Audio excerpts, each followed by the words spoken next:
Number 12. Ligers. Ligers are the first of many animals on the list that were not bred for cuteness, but instead to be completely exploited for money, which is just as good. Obviously, the only reason we even know this animal exists today is thanks to the movie Napoleon Dynamite, where it was revealed to the world through this now famous drawing. Like all the animals on the list, ligers are entirely man-made and are not animals that have ever been created naturally in the wild. The liger's entire existence and reason for living are simply to entertain, which they do, for about 10 seconds before zoogoers move on to the next animal. A liger is created by mating a male lion with a female tiger, creating what is generally considered the largest cats on Earth. But sadly, its enormous size comes at a cost.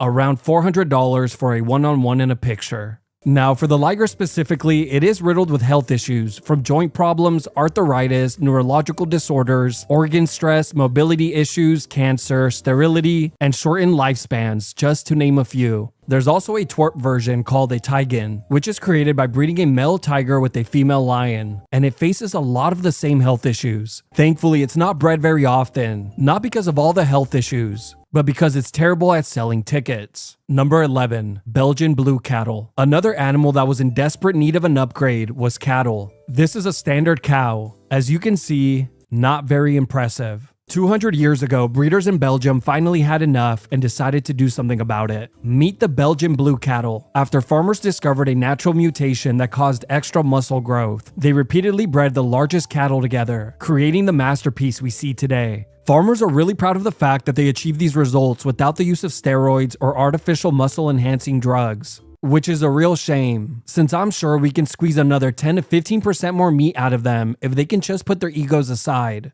The positives are self-explanatory, but I'll say them anyways. Double the meat, leaner beef, more profits for farmers, and jealousy from anyone who lays eyes on them. Now the bad. The biggest issue with having a great physique and the major point of criticism is that the cows have extremely difficult births. The calves are extremely muscular and have broad shoulders, which more often than not require a C-section for a successful birth. And from what my mom told me, giving birth to a muscular baby was not easy. And I'm not just saying that to look cool on the internet, so stop being jealous. Another issue calves can have is being born with an enlarged tongue, which prevents them from nursing properly and typically requires a human to feed them. The extreme muscle mass also places additional stress on the joints, legs, and hips. Then there's the obvious. They're less athletic, have awkward movement, and poor balance, which you could let us know down in the comments how that is.